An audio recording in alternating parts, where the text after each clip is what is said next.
Assalamualaikum warahmatullahi wabarakatuh. Hai, halo, apa kabar anak-anak kelas 4 yang soleh dan solehah ya. Semoga hari ini kita semua dalam keadaan sehat walafiat. Oke, senang sekali hari ini bertemu kembali dengan Ibu Ai dalam pelajaran tematik. Materi kita hari ini yaitu tentang kenampakan alam, pantai, dataran tinggi, dan dataran rendah. Kelas 4, tema 3, subtema 1.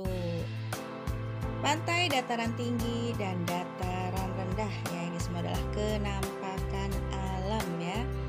Oke, kenampakan alam yang pertama kita akan bahas tentang pantai. Apa sih yang dimaksud dengan pantai? Pantai adalah daerah yang membatasi antara daratan dan lautan. Oke, pantai ada dua. Yang pertama pantai landai.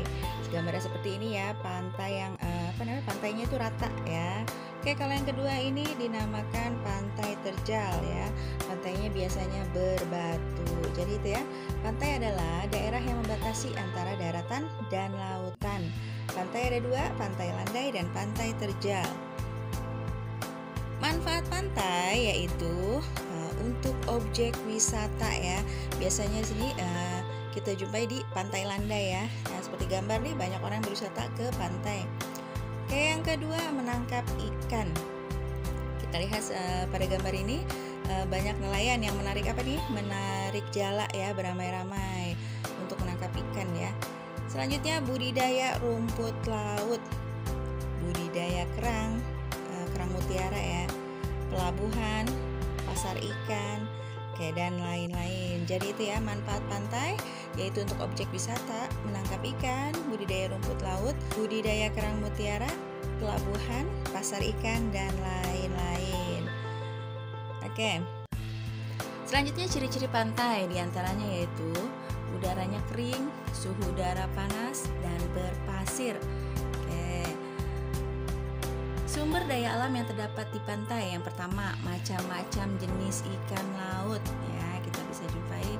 Lalu rumput laut, ada cumi-cumi, kerang, lobster, udang, mutiara, dan terumbu karang ya. Terumbu karang ini seperti pada gambar pertama. Jadi itu ya, ciri-ciri pantai diantaranya udaranya kering, suhu udara panas, dan berpasir. Sedangkan sumber daya alam yang terdapat di pantai ada macam-macam jenis ikan laut, rumput laut, cumi-cumi, kerang, lobster, udang, mutiara, terumbu karang. Oke, lanjut. Pekerjaan di daerah pantai ya, misalnya ya ada nelayan ya. Ini yang kerjanya mencari ikan ya. Oke, ada petani garam. Ada pengrajin kerang, seperti kita lihat nih ya. Ada pengrajin kerang membuat berbagai macam kerajinan dari kerang nih. Ada tirai, ada lampu, dan lain sebagainya. Oke, ada penjaga pantai dan lain-lain. Jadi itu ya, pekerjaan di daerah pantai ya, bisa kita temui ada nelayan, ada petani garam, ada pengrajin kerang, penjaga pantai, dan lain-lain.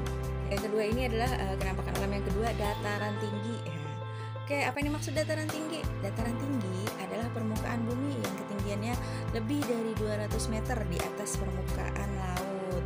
Nah, seperti ini gambarnya ya, dataran tinggi itu kita lihat ya, ada gunung, ada bukit. Jadi dataran tinggi adalah permukaan bumi yang ketinggiannya 200 meter, lebih dari 200 meter di atas permukaan laut.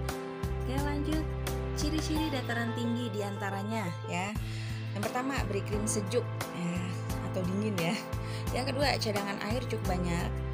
Yang ketiga, area pertanian dibentuk terasering atau sengkedan. Seperti pada gambar nih ya, kalau misalnya di daerah dataran tinggi kita lihat karena mereka itu berbukit ya. Jadi pertaniannya ini mereka ini seperti pada gambar menanam padi dibentuknya terasering atau sengkedan, jadi bertingkat ya, sawahnya itu bertingkat. Oke, pekerjaan di daerah dataran tinggi diantaranya ada petani teh, penjaga villa, sopir pengangkut teh, peternak, dan lain-lain. Sumber daya alam yang terdapat di dataran tinggi bisa kita temui ya, ada teh, karet, kopi, coklat, cina, cengkeh, kayu jati, dan lain-lain. Dataran tinggi biasanya dimanfaatkan untuk beristirahatan ya. Biasanya banyak orang istirahat nih akhir pekan ke villa ya. Oke, selanjutnya manfaat dataran tinggi yaitu sebagai objek wisata ya. Kita bisa temui berbagai macam objek wisata di dataran tinggi ya, karena di sana itu mungkin cuacanya sejuk ya, jadi banyak dikunjungi oleh wisatawan. Oke, selanjutnya usaha perkebunan, misalnya perkebunan teh ya. Jadi pada gambar ini ada yang sedang memetik pucuk teh, oke, dan lain sebagainya.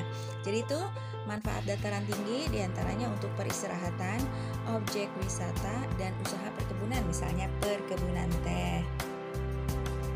Oke, kenampakan alam yang ketiga yaitu dataran rendah. Dataran rendah adalah permukaan bumi yang datar dengan ketinggian kurang dari 200 meter dari atas permukaan laut. Ya, ciri-cirinya apa? Yang pertama, bersuhu normal ya. Tidak terlalu panas seperti di pantai atau tidak terlalu dingin seperti di dataran tinggi. Selanjutnya permukaannya itu relatif datar ya, tanahnya. Yang ketiga, tanahnya itu subur. Yang keempat, berada di sekitar pesisir pantai atau daerah perkotaan seperti ini contohnya ya. Dataran rendah dijadikan pemukiman perkantoran dan lain sebagainya. Oke, lanjut. Dataran rendah dimanfaatkan untuk berbagai keperluan. Di antaranya ada pertanian, ya seperti pada gambar ini ada yang sedang menanam padi, pertanian ya. Peternakan, ini contohnya di gambar ada peternakan ayam. Untuk perumahan, ya untuk tempat tinggal, untuk pemukiman, untuk industri, ya berbagai macam pabrik, kebunan. Di sini ada perkebunan sawit ya, kelapa sawit. Oke, dan lain sebagainya ya. Jadi itu manfaat dataran rendah, contohnya untuk pertanian, peternakan, perumahan, industri, perkebunan, dan lain sebagainya. Oke, dataran rendah yang landai juga menyimpan potensi yang lain. Misalnya terdapat sungai-sungai dan danau yang akhirnya dapat dimanfaatkan untuk berbagai macam kehidupan ya. Kalau pekerjaan atau mata pencarian di daerah dataran rendah itu diantaranya kita bisa menemui ada petani, peternak, karyawan perusahaan, guru, dokter, pegawai bank, dan lain sebagainya. Sumber daya alam yang terdapat di dataran rendah ya, kita bisa temui ada jagung, padi, sayur-sayuran, tebu, buah-buahan, ada hewan ternak, ayam, sapi, kambing, dan lain-lain. Demikian materi kita pada hari ini tentang kenampakan alam, yaitu pantai, dataran tinggi, dan dataran rendah ya. Sampai jumpa pada pertemuan selanjutnya ya. Mudah-mudahan dapat dipahami materi kita pada hari ini. Ibu akhiri, wassalamualaikum warahmatullahi wabarakatuh.